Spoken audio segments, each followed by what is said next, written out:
Добрий вечір. У прямому етері телеканалу АТР програма «Бугюнь» сьогодні. І сьогодні ми у прямому етері, я це підкреслюю, ви можете телефонувати в студію і ставити запитання моїм гостям, а гості мої з Білорусі. Це Сергій Висоцький, політик-публіцист, керівник білоруської самооборони, так? Так. І Андрій Кушніров, заступник голови оргкомітету партії «Демократичний Союз Білорусь», так? Так. Сергія ми вже бачили в нашій студії, Андрія ні. Тому як з піонера у цьому сенсі з вас почнемо, якщо ви не проти. Так. Ну, власне, ви можете доповняти один одного в процесі спілкування. У нас абсолютно вільний формат. І головна увага зараз, вона якраз на вашу країну. Чи хтось вже вважає, що на вашу колишню державу? Ну, таке враження, що вже всім цим керує навіть не Лукашенко. Тому що є свідчення, що це у цьому нападі, спланованому на кордони Польщі сусідній, до цього долучені літаки Аерофлоту, до логістики цього нападу долучені спецслужби Російської Федерації тощо. Тобто Лукашенко, за деякими версіями, до яких я ставлюся з повагою, що Лукашенко, він грає роль такого, ну, скаженого пса, скажімо, да? Тобто Путін може робити що завгодно, він вже не може чинити спротив. І ось, а якщо що, Путін каже, так це ж не я, це ж батько. Ну, він же, ви ж знаєте його, він такий в нас, так. Ось, чи це правда так виглядає, чи і деякі експерти помиляються. Взагалі, що відбувається зараз в Білорусі? Ви, кажете, Андрію, 3 тижні тому приїхали, да, сюди? Так. А ви, Сергію? Ну, десь це так, Міш, два. Ну, тим не менш, ви ж знаєте, що відбувається останніми днями. І тут просто вам повний карт-бланш для аналізу. Ну, давайте почнемо з вас, а так долучайтеся. Я буду розмовляти російською мовою. Можете навіть білоруською. Ну, краще російською, мабуть. Что происходит? Опять-таки, если вот так смотреть, то Беларусь является, ну, своего рода узким местом для мигрантов. То есть эти мигранты приезжают из Сирии, из Ливии, из других стран. И едут они, в общем-то, тоже не в Польшу, не в Литву, они едут в Германию. Ну, по довольно очевидным причинам. То есть Беларусь, как страна, как правительство Беларуси, оно не может взять человека в Сирии и привезти его в Германию. Это длинная цепочка. Ну, то есть все это понимают. Как бы есть люди, которые работают там в Польше по доставке мигрантов, есть люди, которые работают со стороны там вот этих стран, там, Сирии, Ливии. Говорят многие, что там задействованы российские, ну, какие-то спецслужбы и так далее. Такая информация часто ходит там, на уровне слухов, не слухов. Я думаю, що проникнути просто, давайте так, ми ж уявляємо собі, що таке Росія, да? Просто потрапити до Росії без бажання прикордонної служби, Федеральної служби безпеки Росії неможливо. Продолжить. Да, и опять-таки эти люди не смогли бы попасть в Беларусь, не смогли бы ехать дальше, если бы не было на то, ну, скажем так, желания и ну, определенных возможностей, предоставленных, ну, белорусской стороной. То есть Беларусь не инициатор, Беларусь использует, ну, вот эту ситуацию в своих целях. Эти люди Білорусь використовує, чи Білорусь використовують? Ну, я слышал тоже такую ситуацию о том, что вот Меркель с Путиным пытаются давить на Дуду. Если такая версия... Давайте пані Меркель вже не будемо турбувати. Германия с Россией пытаются продавить на ту же Польшу, которая сейчас с Евросоюзом в не очень хороших... Вона заважає, і не трохи навіть заважає, Північному потоку другому. Так. Вот. Возможно такая ситуация? Возможно. Там говорить, насколько это на самом деле, ну, правда, я думаю, если я там скажу, что да, это правда, нет никаких оснований. И, естественно, ни Путин, там, никто со мной там, с вами не советуется. Сергій, та і ви, Андрій, Путін же не визнавав рік зелених, так званих зелених чоловічків у Криму. Да. Тобто тут на думку Путіна ми спиратися не можемо. Вот я немножко по-другому это вижу ситуацию, конечно, потому что корень все-таки надо искать в нашей ситуации 2020 года, белорусские события. События очень жесткие. Тобто повертаємося на рік назад. К сожалению, без этой справки невозможно Добре, це прийти ваше к этому. право, це цікаво. Це ваш Да, погляд з потому Білорусі. что произошли очень мощные народные протесты, мы все видели это. Вот, но понятно, что они произошли с очень мощным внешним влиянием. С влиянием русских денег, российских олигархов, российских специалистов, которые были в штабах. Мы все это теперь узнаем. И, в общем-то, лидеры этих штабов и сегодня те, которые остались на свободе, не скрывают, что это было так, что они работали и дружны, и теперь дружны со своими российскими партнерами. И, как мы видим теперь, они уже практически не скрывают своей открытой дружбы, вроде как онлайн с Суздальцевым, да, или там, значит, постоянное интервью на российских медіа. До речі, я перепрошую. Просто сьогодні з'явилося відео, воно дуже коротке, ми навіть його показувати, напевно, не будемо, де стоїть пані Тихановська на балконі Бундестагу.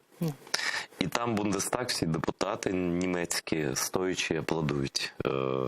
Великому чоловіку епохи. Великому чоловіку. Ну, це, да. Може бути, це так і є. Може, ми чогось не бачимо просто, Сергій. Я думаю, що ми много чого не бачимо, друже, на жаль. Ми много чого не бачимо, це вельми страшно. Ну, я читаю коментарі від білорусів, білоруських патріотів, від різних людей. И, людей, конечно, распирают эмоции, самые разные отзнаки, вот такие, как неолиберальный фашизм. Вот такое, да, коли люди становятся пострунцы, не даючи и не учить альтернативная позиция. Не аплодируют диссидентам, сидевшим людям, которые в советские годы еще змагались, такие же есть, как Зенон Поздняк и іншие. Не аплодируют там людям, которые там керували работницьким рухом, теперь в Німеччині. Тобто в білоруській опозиції сталася заміна, так, чи підміна, на вашу думку? Подмена, страшная подмена. Але что отбылося? Фактично, я это оцениваю, вот есть такой наш политолог профессийный, Егор Лебедок, он сказал, что это промежковая капитуляция Беларуси, вот то, что отбыло промежуточно. Перед Россией. Да, перед Россией. События 2020 года, я добавлю, это фактично была такая форма гибридной войны, дотичной белорусской державности. Люди вышли, але фактично за ими стояли з двох боків російські режисери. Так буває. Люди виходять, як у вас так само було свій час, антимайдана маю на увазі, наприклад, так? І нібито кажуть правильні речі. Але стоять за этим вельми конкретні люди з конкретними жорсткими метами, вельми жорсткі сили. І менавіта так відбулося з білорусами. Білорусів сутикнули, вот, і відбулося все те, що відбулося. Наступства, люди в тюрмах, репресії. Причому масові. Масові. Йдеться про тисячі людей. Я правильно кажу? Да, конечно. Ось, зміцнення силовиків.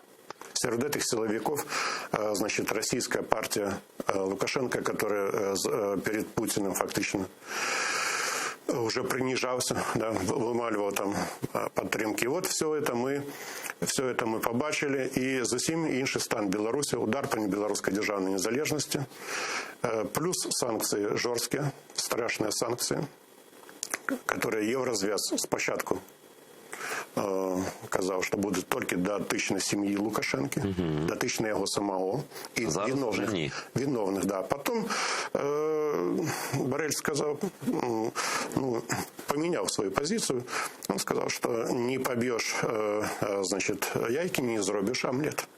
И он поменял позицию кардинально. Ну, литерально вот за 2-3 месяца. Ему сказали журналисты, а як это вы вот казали одно? Тобто санкції проти держави. Так. Ну, слухайте, тут в такій певній пастці знаходиться Європа, особливо через цей гібридний тиск. Да? Ось зараз що робити? Санкції, вони просто напрошуються, так? І вони все одно будуть стосуватися Білорусі як держави, якщо вона ще існує як самостійна держава. Це дуже сумнівна річ, так? І хочемо ми, ви цього чи ні, так? Але санкції, напевно, будуть додаткові через це.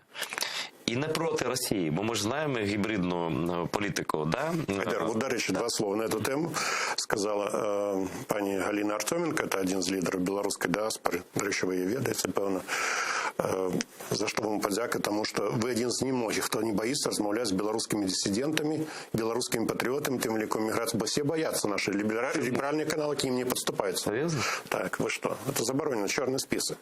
Видать, Москва написала, но не ведаю. И она сказала, что вся немецкая пресса бесится до тысячного впливу Москвы. Будут санкции супротив Беларуси, значит. Ну, як Значить, будуть санкції по Білорусі. Не останні, минулого разу ви були тут, Сергій, і Так. ми якраз про це розмовляли, я там навіть трохи з вами сперечався, але суттєво ні. Ну, суттєво ви казали, що якщо будуть санкції проти білоруської держави, як такої, да, то це наближає поглинення Росією Білорусі. Хочемо чи не хочемо, ну зараз вже немає сенсу це говорити, це вже майже сталося. Так? Що далі? Чи існуватиме білоруська держава, чи вона на паузі стоятиме до того часу, коли не зникне Росія як імперія? Если можно, смотрите, вот даже такой пример с вот этой ситуацией на границе, которая сейчас происходит. Польша стянула войска. Ну, границы. Що робити? Да. Вона поскаржилася до НАТО, до речі, да, як і Литва. С другой стороны, как бы вот границы стягиваются войска. Да, даже те же вот российские самолеты, которые там сейчас есть.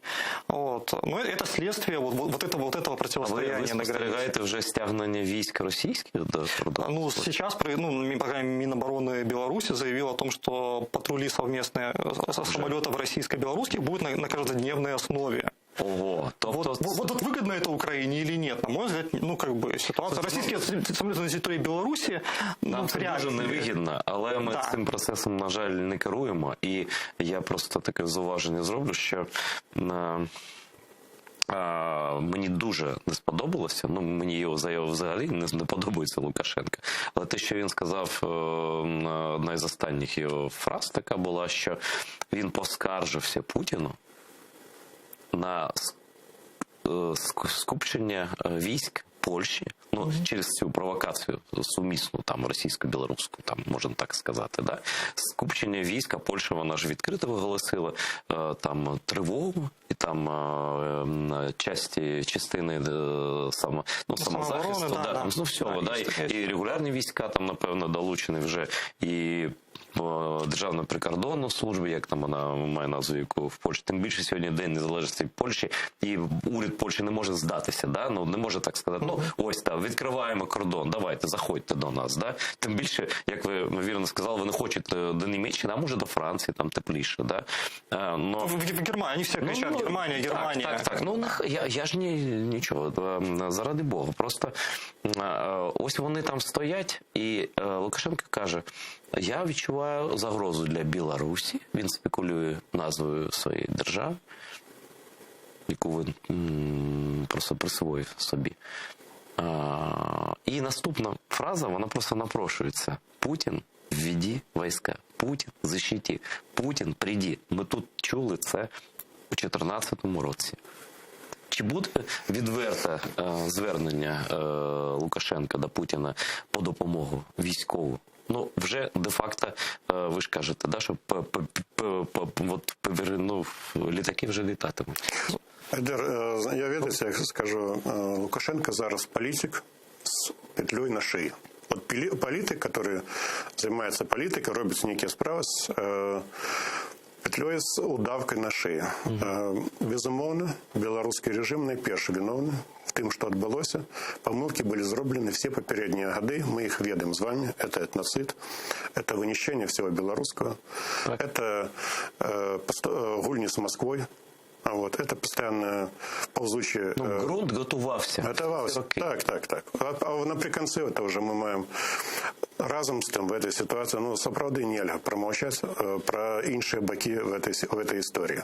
Ну, я вам казав, що були зустрічі напередодні цих виборів з польської еліти, з литовської еліти. Все это предсказывалось. Ну, нехай там не деталями, но казалось, що може бути. Ризик. Так, з представниками МЗС їх, наші патріоти, самі люди.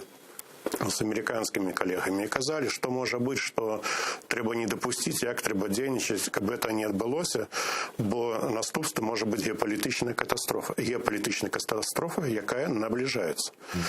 І вона ще, ну, якби, може бути, це початковий етап. Але наступствия могут быть самые жудасные. И я вам скажу, что отказывали, что нас это не цікавить. Кинулись одразу підтримувати это штаби без аналізу різних позицій. Ну, хоч раз запросили там когось, як вони кажуть, со старої позиції, патріотів, да, які там мали інші позиції, там, диссидентів, да, ну, різних людей. Не було это. Була однобокость така, вот так, это. И были приняты вот такие одиозные решения и ввели санкции, которые, правда, изничтожальные. Вот, что такое 5-й пакет санкций? Это заборона иметь право с белорусскими, любые справы с белорусским банком. Это прямое... Фактично крымские санкции. Так, это фактично передача, ну, перекладаю передачу Сбербанку России белорусских банков. Ну, просто передача. Вот, така гібридна. Як же, знаєте, вони ж зробили у Криму, да? Там же типу немає російських банків, да, таких великих, да, типу місцеві. Але ж це просто гібридна форма така. Ну, але що зробили? И тут сошлись речи, вы правильно сказали, Путина и Лукашенко. Путин вырашает, мы ведаем, что такое Путин. Путин это вот уже теперь, по-моему, уже, да, вот те люди, которые сомневались. Ну, а для Лукашенко такая ситуация, что ударили, я бы сказал, ударили в спину, ударили вельми страшными санкциями, и он лічить, что он может отказывать в такой же гопницкой манере, без правил, бойко без правил. А чого йому втрачати, до речі? Так, про что йде говорка? Вот. Тому, коли ми вже ведали, що, і він ведав натурально, що рихтується 5-й пакет, що він буде введений і так, так. Ну, вот. Тому, правда, вот в такую речь ничего доброго в этом быть не может по визначенню. Це акт відчаю з його боку? Это принуждение к переговорам, я бы это так назвал, скорее. То есть, на самом деле... Тобто визнати мене фігурою, яка здатна з вами розмовляти. Ну, потому что, как бы, когда произошли там события 2020 года, то фактически там многие страны, Евросоюз там не особо признает Лукашенко, не садятся за стол переговоров. И начинаются санкции. Но когда вы называете человека диктатором, когда вы говорите, что вот это авторитарный правитель, а действуете с ним так, как будто бы это демократически избранный человек, это странно. То есть, если вы говорите, вот, этот человек, там, допустим, он диктатор, и ему, как диктатору ему надо сохранить лицо, потому что, ну, на этом как бы строится его власть, к авторитарному правителю.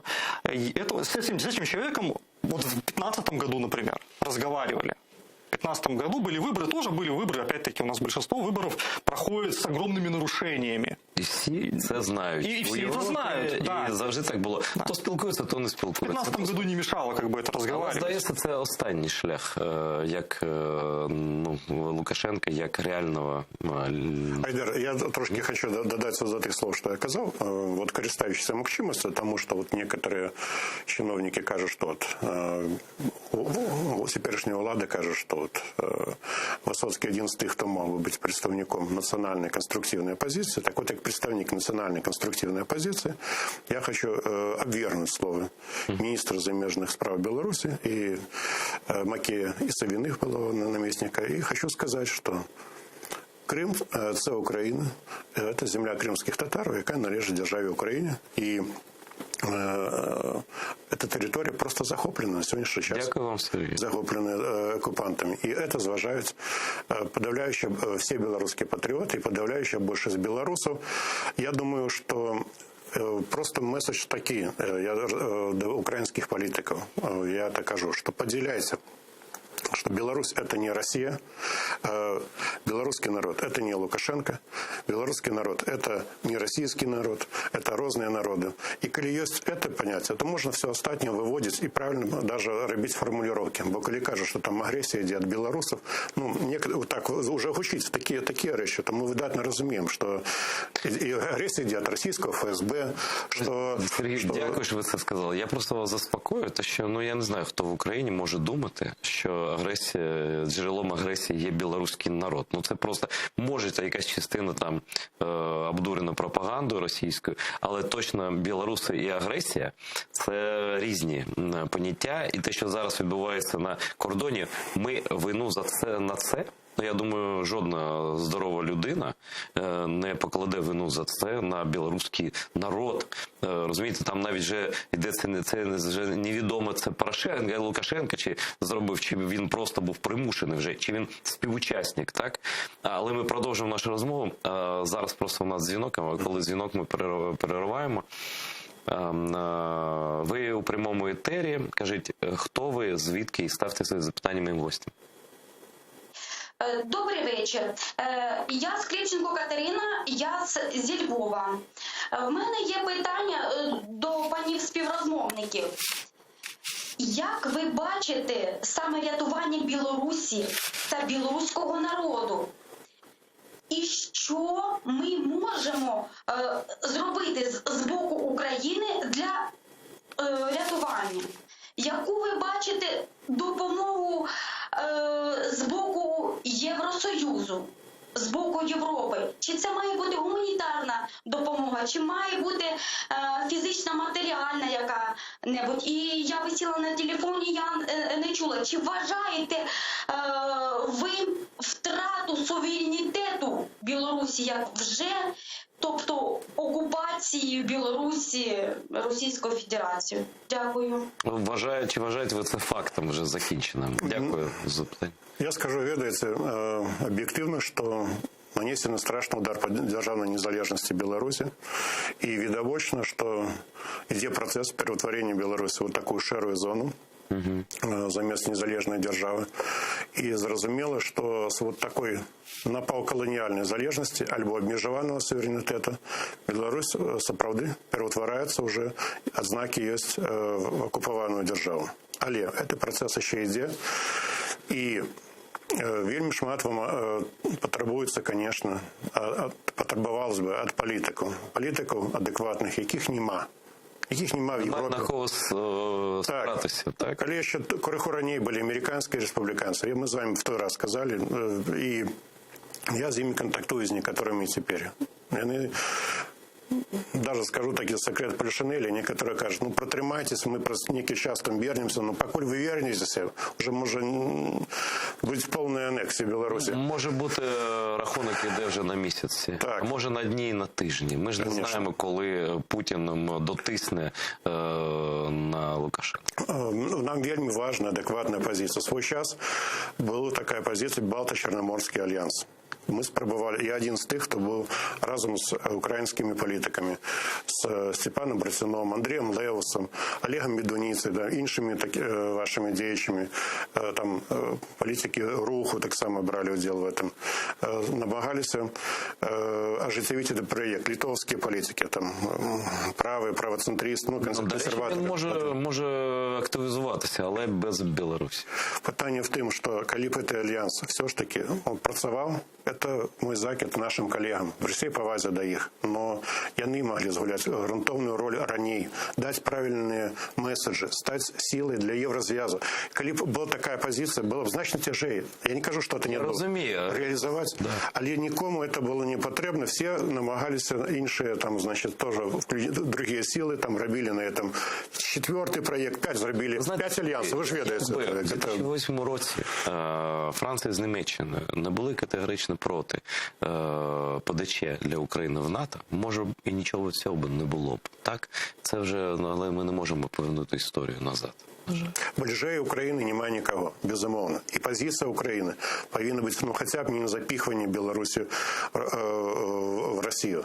І я ведаю, що некоторі українські політики насуперек плині, що вот, дають правильні сигнали, що давайте в цій ситуації діяничати прагматично, з національних інтересів. Я це бачу, я з некоторими державними людьми, но вони навіть тут бояться афішувати свою позицію. Що я, коли скажу, що я за перемови, за некі, ну, вибачайте, з Лукашенко не розмовляємо, ну, а з Путіним розмовляється, з Путіним розмовляється. Побачите, Сергій Андрій, просто навіть незалежно від того, хто такий Лукашенко, якщо ви сам кажете, що він з петлею на шиї, про що можна домовлятися, як можна довіряти, як можна слухати політика, який в такому стані, політичному, фізичному може. Може йому, ми ж не знаємо, може йому Путін взагалі там загрожує смертю. Ну там вони ж можуть це робити, так? Ну, глядите, ситуация же как бы еще такая, ну, то есть можно смотреть на риторику, можно смотреть на те факты, которые происходят. У нас как бы основные факты взаимоотношений с Российской Федерацией, кроме вот последних вот этих вот самолетов, это две российские, ну, можно сказать, базы, два российских объекта, которые находятся на территории Республики Беларусь, долгое время вот около полугода, наверное, не могли достигнуть соглашения между Россией и Беларусью по поводу этих объектов. Это даже не базы военные. То есть Лукашенко сопротивляется в эту сторону. Есть момент с интеграционными картами, которые недавно были подписаны. И опять-таки там мы видим затягивание, откладывание. То есть карты, которые, в общем-то, ни о чем, у которых срок выполнения уже на год просрочен. Вот в момент подписания уже срок просрочен на год. И которые также откладывают какие-то эти вещи дальше. Мы видим попытку, мы видим как бы войну между, вот буквально на прошлой неделе была война между Путиным и Лукашенко в белорусских СМИ в тому числі. Я знаю, я це бачу, я це з цим більш-менш спостерігаю. Але я просто, як людина, яка тут живе, я вам доповідаю, що в Україні жоден український політик, ну може, крім там Медведчука, а він тут нічого не вирішує, не буде мати справ з людиною, яке прізвище Лукашенка, там, чи як там його голова закордонних справ. Макей. Ну, я все як Макей, мені ж я дуже поважаю Маккейна, а тут дуже схоже звучить, але все зовсім інше. І він же, вони коли кажуть про Крим, вони відрізають для себе будь-яку можливість просто навіть спілкуватися офіційно з українською владою, ну, крім маргіналів. Тобто тут глухий кут, тупик. Ну, куди, як з ким раніше ще можна було якось там з Лукашенком там, ну, щось там планувати, думати, там, навіть он тут з візитом був і за Порошенка, і за Зеленського він був тут, так? Ось. А зараз що? Ну, зараз як? Ну, він сказав, він навіть образився на Путіна, що він його не запросив до Криму. Ну, слухайте, для нас це червона лінія. Але, перепрошую, ми повернемося до обговорення ситуації в Білорусі і на польському кордоні, бо зараз до нас долучається скайпом дуже поважна жінка, депутатка грузинського парламенту від партії «Єдиний національний рух» Нона Мамалашвілі. Добрий вечір. Нона, я вас вітаю.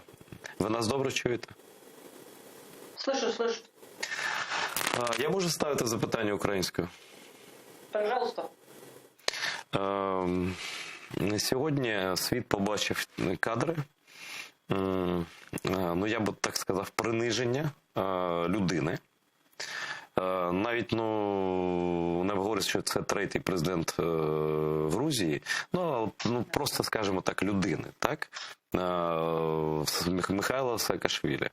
Ми тут не обговорюємо в студії, як хто до нього ставиться, як до українського політика, чи навіть до грузинського політика. Просто я хочу, щоб ви з місця подій розказали, що відбувається, що зникло зі зв'язку. Що відбувається зараз? Просто нам дуже цікаво. То, что вы видели, вы, наверное, смотрели сегодня кадры, это было ужасно. То, что вы сегодня видели, грузинское правительство опубликовало на самом деле, что произошло, и как его выкрали сначала из Руставской тюрьмы, где его изначально держали, и на 41-й день голодовки он и вся оппозиция, и все международные друзья наши просили перевести его в мультифункционную клинику, где ему могли бы оказать полный сервис, потому что его здоровье становилось хуже. Но грузинское правительство отказывалось, естественно, это все делать. И позавчера мы видели, что семья Саакашвили подошла к тюрьме, чтобы с ним встретиться, и оказалось, что его там уже нету. В течение 3 часов мы старались разобраться, что происходит, но оказалось, что грузинское правительство выкрало Саакашвили, и как мы узнали уже вчера, ему сказали, что его переводят в частную клинику, и этим обманом его посадили в машину скорой помощи, и когда его привезли уже в тюрьму в Гданскую, где ему также устроили так называемый шумок, эти криминалы, против которых он в свое время вел такую крупномасштабную войну в Грузии, он отказался выходить из машины, он отказался выходить из скорой помощи, и, как оказалось, его потом уже вот так вот насильно вытащили представители властей и перевели в клинику, в тюремную клинику. Это было ужасно смотреть, потому что, понимаете, первое, по-человечески это очень тяжело смотреть. Второе, учитывая, что Михаил Саакашвили нравится многим он или не нравится, это человек, который создал современное государство Грузии. Это человек, с именем которого связаны множество реформ. И вот этого человека, третьего президента Грузии, тащат как я не знаю, как животное, и издеваются над ним. И плюс сейчас вот это еще показывают по телевидению. Единственное, что они хотели сегодня этим сделать, это пойти на провокации, потому что единственное, что сейчас хочет грузинская мечта, которая на самом деле исполняет инструктаж России, это как-нибудь втянуть Грузию в еще одну гражданскую войну, как это произошло в 90-е. И они делают максимально все, чтобы вывести людей из себя, и чтобы произошла любая провокация, и после этого, естественно, уже Российской Федерации будет намного легче защитить свои границы, как она это всегда умеет делать. И, скорее всего, в одно прекрасное утро мы проснемся и увидим российские танки на улицах Тбилиси. Это то, что хочет сделать сегодня грузинская мечта. К счастью, оппозиция это все прекрасно понимает. Народ мы уже проходили через эту ловушку еще раз не попадем. И поэтому мы максимально мирно стараемся проводить митинги с максимальным дискомфортом, потому что мы видим, что грузинской мечте ужасно не нравится, что мы проводим каждый день митинги у разных зданий, у разных министерств. Это выводит их из себя, но это единственный мирный путь для того, чтобы доставить полный дискомфорт грузинской мечте, дискредитировать и так уже дискредитированную политическую силу, и плюс вместе с нашими иностранными друзьями сделать все для того, чтобы были назначены досрочные выборы. И, естественно, чтобы Саакашвили уже перевели в частную клинику и как бы уже вовремя. Нона, ось остання новина просто, значить, Україна, може ви вже чули? Україна вимагає від Грузії, від влади Грузії, гідного поводження з українським громадянином Михайлом Саакашвілі та вважає неприпустимим застосування насильства щодо нього. Про це заступник міністра закордонних справ України Микола Точицький заявив у четвер на зустрічі з послом Грузії Георгієм Закарішвілі. Тобто вже вдруге за тиждень Міністерство закордонних справ України викликає посла Грузії. І сьогодні це відбулося, це ясно через це відео, яке ми зараз бачили. А ось ви згадали Росію в контексті протистояння вашій країні. Просто зараз ми в студії з представниками Білорусі. І чи вам, я не випадково попросив вам зателефонувати, щоб ви була з нами, тому що мені щось трохи нагадує ситуацію. Вам нагадує ситуація в вашій країні з ситуацією в Білорусі? Чимось? Беларусь. Естественно, мы фактически видим, что идет белорусизация процессов, и надо сделать все, чтобы повторить процессы, которые ведет Лукашенко в Беларуси. И на это очень тяжело смотреть, потому что, вы понимаете, столько лет мы воюем мы боремся против Российской империи, против влияния Российской империи в Грузии. И, естественно, мы видим, что и гибридной войной, и прямой войной, горячей войной, они максимально стараются, Российская империя максимально старается вернуть Грузию к себе в российскую орбиту, и поэтому нам очень сейчас тяжело, если процессы так продолжатся. Я просто не знаю, чем это может обернуться. Мы стараемся максимально мирно вести все эти процессы для того, чтобы они не вышли, они не вылились в бесконтрольную, в неконтрольную ситуацию, потому что как только это все выйдет из-под контроля, намного легче будет Российской Федерации уже реально оккупировать территорию, и не только 20%, а полную страну, потому что для сейчас России критично, чтобы она вернула Грузию под свою орбиту, учитывая то, что происходит на Кавказе, учитывая все эти форматы, которые сейчас Россия ведет с Ираном и с Турцией. Одна из ключевых стран на этой территории сейчас для нее Грузия. И поэтому очень тяжелая борьба идет, очень тяжелая. Здесь уже речь идет не только о Михаиле Саакашвили. Михаил Саакашвили, просто понимая вот этот геополитический контекст, он просто рискнул всем и приехал в Грузию, чтобы сдвинуть с мертвой точки процессы, которые реально были заморожены, никуда не шли. И мы видим, что процессы уже идут, очень серьезные процессы, очень, как вам сказать, в любой момент эти процессы могут обернуться в очень тяжелую ситуацию, но мы стараемся максимально как-нибудь выйти из этой ситуации мирным путем, без жертв и без конфликтов. Пані Ноно, я дуже вам вдячний за те, що ви пояснюєте українцям, що відбувається в Грузії, бо насправді ми дуже турбуємося про те, через те, що це, ну, крім того, що ми любимо вашу країну, і так само, як Білорусь, але ми турбуємося про те, що це просто процес гібридної війни, яку Путін не оголосив світові, але вона вже за фактом йде. Дякую вам, терпіння вам. Я надіюся, що перебіг подій в Грузії залишиться мирним, хоча, напевно, ніхто не може бути 100% впевнений в цьому. Спасибо вам огромное, спасибо. Ось так, це дуже смілива жінка, людина, яка представляє партію Саакашвілі в парламенті. І вона зараз одна з лідерів опозиції. Там вони теж відчувають загрозу просто суверенітету. Я виказую підтримку, до речі, пану Саакашвілі, ми з ним знайомі.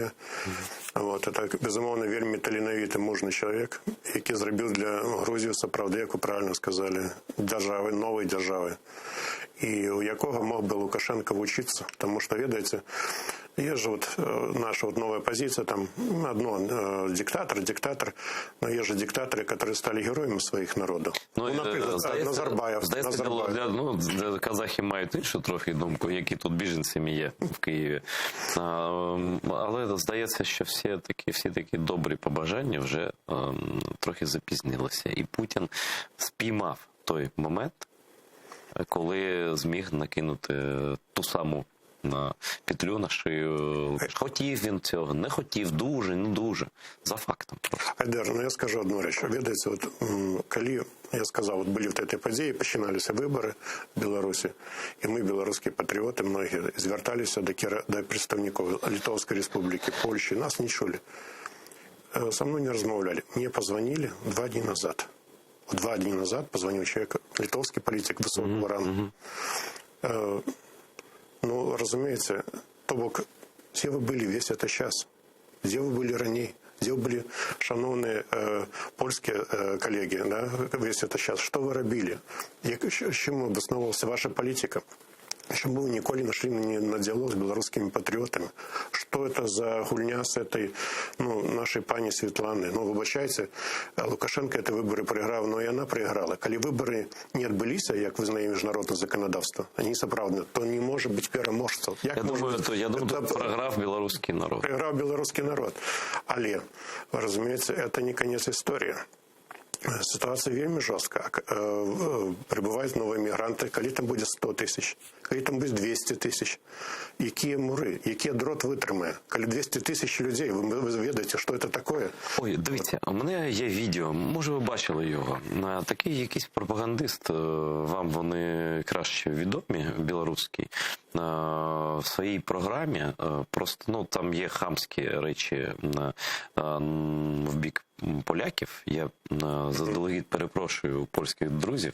Надіюся, вони не образяться, бо ми теж чуємо від росіян і від інших різних людей образливі речі на адресу українців, кримців. Але це просто як документ треба послухати, щоб оцінити ступінь напруження і, може бути, оцінити плани. Це дуже коротке відео, потім ми обговоримо. Я видел это. Хамский бесстыдный смех пшеков в лицо детям, умоляющим о глотке воды. Ляхи, с огнем играете. Или вы думаете, что никто не знает, для чего именно вы и организовали этот кризис, эту гуманитарную катастрофу? Пшеки, уймитесь, не будет Америка за вас воевать. Историю свою забыли? 39-й год ничему не научил. Боевой мощи нашей армии достаточно для того, чтобы полностью разгромить весь ваш так называемый Балто-Черноморский союз. Я уже не говорю про потенциал союзного государства. Но мы не хотим разрушенной Варшавы и беженцев из Литвы в Балтийском море. Ей-богу, не хотим. Успокойтесь, ляхи, возьмите голову в руки. Так или иначе, шансов у вас нет. Но если детские слезы вас не приводят в чувство, то приведут стратегические самолеты Ту-22М3 военно-космических сил Российской Федерации. Можете выбрасывать свой натовский металлолом. Бегите! Ну, це, на мій погляд, просто звучить як оголошення війни, бо тут все докупи, і сльози дітей, а за ними танки, як колись Путін казав, а перед нами підуть діти і жінки. Хто це такий, по-перше, а по-друге, там без дозволу, я думаю, такі слова ніхто не може сказати. Що за цим стоїть? Які ваші версії, Андрій? Озаренок, как и люди, которые вот подобно ему на государственных каналах позволяют себе подобную риторику, позволяют оскорблять людей из другого государства и своего в том числе. Они такие люди, которые... Місцева Скабєєва, да? Да, он достаточно раскрученный. Как бы, вот действительно, вот за таких людей стыдно. Это позор белорусского народа. Вот такие люди, которые вот это вот делают, и те люди, которые разрешают им это делать на государственном канале, это действительно печально. И, ну, как бы вот мы здесь, в Украине, хотели бы, приехав сюда, в Украину, мы бы хотели сказать, что далеко не все люди в Беларуси, ну, и как бы очень мало людей в Беларуси могут себе позволить вот такие вещи. Я думаю, що білоруси не готові воювати з Польщею, з Литвою, з Європейським Союзом, з НАТО і з Сполученими Штатами. І вся ця маячня про те, що наша армія там когось переможе, там, ну, це просто це розраховано на що? Повірити це на тверезу голову, це неможливо повірити. Але це напад якийсь ідеологічний. Это накал страстей, это эмоции. Люди, которые повышают этот вот градус эмоциональности. И когда мы говорим про вот такое нецивилизованное поведение, если мы берем там Украину, Польшу, Литву, то со стороны вот этих стран я лично, например, ожидал бы какого-то все-таки более цивилизованного, то есть не вестись на вот это, а що робити Литві і Польщі? Ось скажіть, будь ласка, сьогодні свято, польське національне свято, головне, День Незалежності. І ось подарунок. І хто в цьому винен, потім розберемося. Але зараз виглядає так. З території Білорусі, і для якої Польща не ставить жодної загрози, йде напад. І, як ви сказали вже, Сергію, да, а може бути тисячі, може десятки тисяч так званих біженців тощо.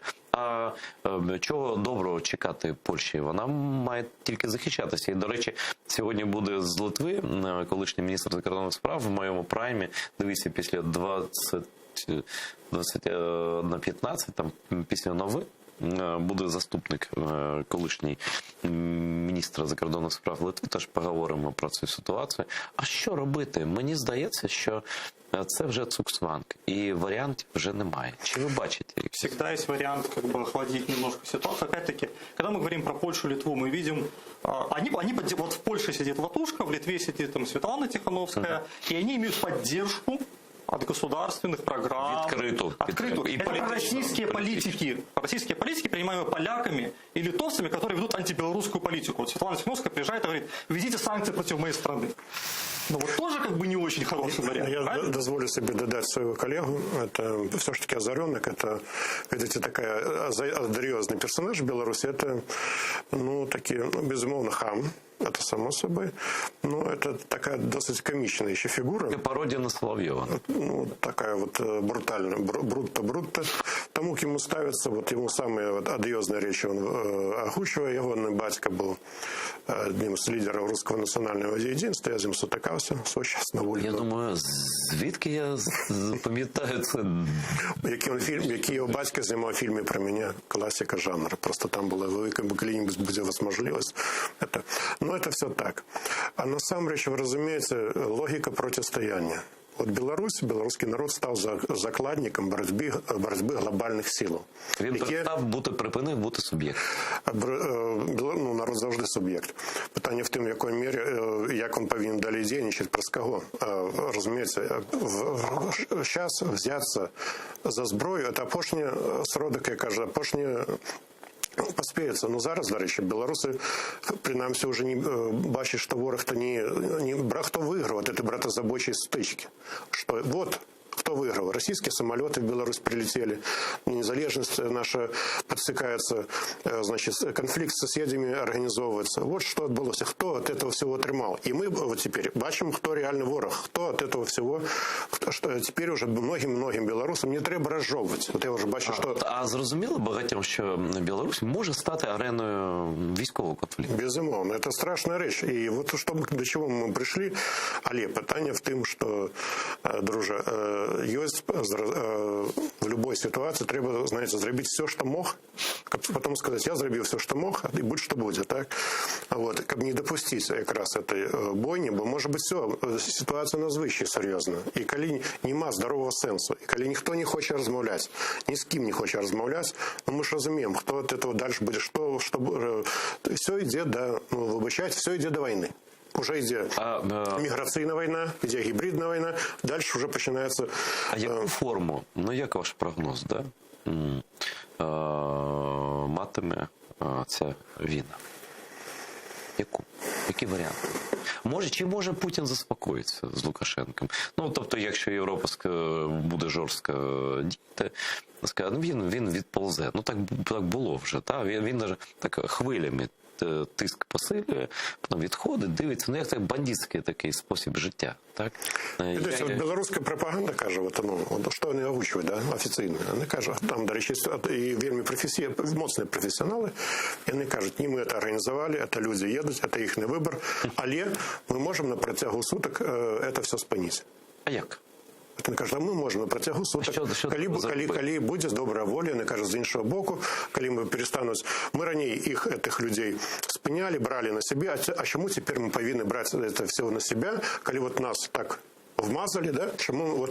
Тобто виглядає це так, що ви лобіюєте Лукашенка, що ви пропонуєте Заходу, який там, ну, вже ніби визначився, що він незаконний президент, таки визнати його президентом і почати розмовляти з ним.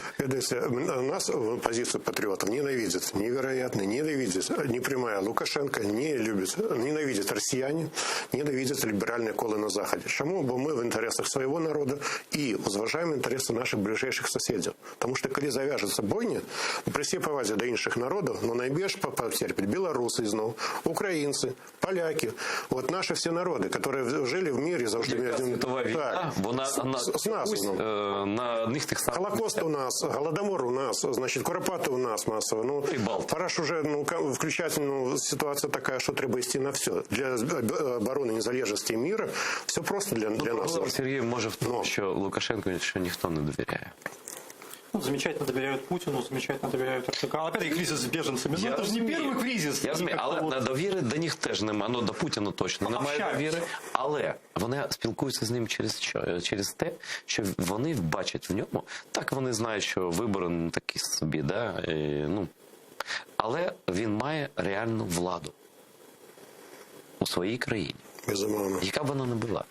А чи має реальну владу зараз Лукашенко, чи вже не запізно робити те, про що каже Сергій, тобто намагатися якось хоча б врятувати державність, якусь незалежність Білорусі. Це питання. Я думаю, для Заходу теж. Просто уявляйте собі, яку відповідальність на себе візьме там будь-який європейський політик, який встане і скаже, а давайте все ж таки спробуємо домовитися з Порошенком, де його там затопчуть. Все. Лукашенко. Ну, мы с вами уже дорослые люди, ведаем, что это робится по-іншому, да? Тобто, это Не публічно. не публично, это робится по інших каналах. І мені здається, що здорові голови є з усіх боків. І люди, які, до речі, в Україні найбільше. Потому что мы близкие народы с крымскими татарами, с украинцами. И, конечно, особливая роль Украины в этом процессе. Я веду, что многие украинцы, украинские деячи, и робят в эти заходы, как хотя бы, ну, ведаете, не идея ж говорка, мы ж не, что все это, что завтра Лукашенко назначит демократичные выборы, вот, но треба з чогось починати. Ніяк на это спинить эту эскалацию. Ну, почать хотя бы спинять. Шукать некий подморок для того, чтобы это вот все маразм, вот он маразм, вот он накатывает с двух боков на пролом, чим скончиться? Ну, я не хочу робити погані прогнози, я вірю все ж таки в те, що вдасться зробити те, що виглядає сьогодні надзвичай тяжким, але я веду, що такі люди, є люди, які так думають, і думають, як це зробити. И есть такие люди и в Украине, и в Соединенных Штатах, я сказал, про республиканцев американских. Многие из яких, які кажуть, політика Байдена пригладає, це катастрофа. Вони кажуть, політика по Білорусі – це катастрофа. От вони так кажуть, американські республіканці. Я думаю, що ніхто, включно з республіканцями, до кінця не знає, що робити з цією ситуацією. Бо ніхто не знає до кінця всіх важелів цього процесу. Надо делать то, что работает, и как бы санкции никогда в истории человечества не заставили ни одного авторитарного правителя уйти. Ну нет, не было таких ситуаций в истории. Это не работает. А як? Подарунки? У нас есть ситуация 2015 года, у нас есть ситуация 2010 года. 2015-2014, когда было потепление, когда люди могли ехать на Запад, видеть, как там это работает. В первую очередь война должна идти не за какие-то экономические вещи, за умы людей. Должен меняться менталитет людей внутри Беларуси. Потому что, как в Україні, ну, є якийсь процент. Ну, це, Андрій, це в спокійному стані працює. Зараз ситуація кризис. Це криза українською мовою. Криза. Дуже жорстка. Это кризис, и нагнетать этот кризис ни к чему хорошему не приведет. Ну, как бы нагнетание кризиса никогда не ведет к тому, что станет легче. Всегда должен найтись тот, кто умнее, кто скажет, окей, на насилие я не буду отвечать насилием, давайте садиться за стол переговоров. І Литва, наша програма вже майже закінчилась, ми теж перебрали, просто остання думка ваша. Але що робити Польщі, що робити Литві? Приймати? Так там тисячі будуть, ви ж самі кажете. Не разговаривать. Нет, я лічу, що в будь-якому розкладі, сапраўды, ми ж політики. Коли вже прийде такий час жахливий, да, що придется в руки, головне ж не допустити этого, тому що вот все это відбувається, вихід все равно, в істині немає іншого, крім як шукати позитивний сенс. Дякую вам за те, що прийшли. Це не дуже часто буває, але люди з Білорусі з такою своєю особистою позицією, яка певну рацію, я думаю, має. Я тільки маю дуже великі сумніви, що це ще вікно можливості не закрилося, бо ситуація заходить в такий глухий кут, здається.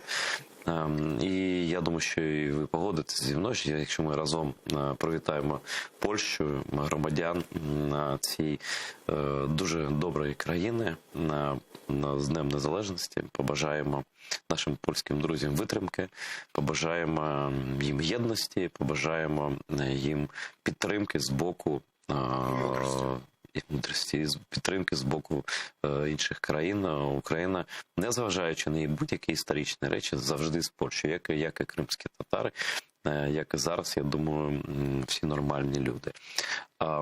Я вам кажу до побачення, але не перемикайтеся, будь ласка, телеканал АТR працюватиме далі.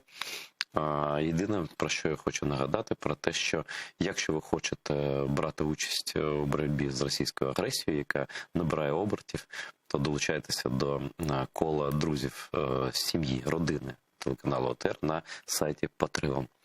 Не перемикайтеся.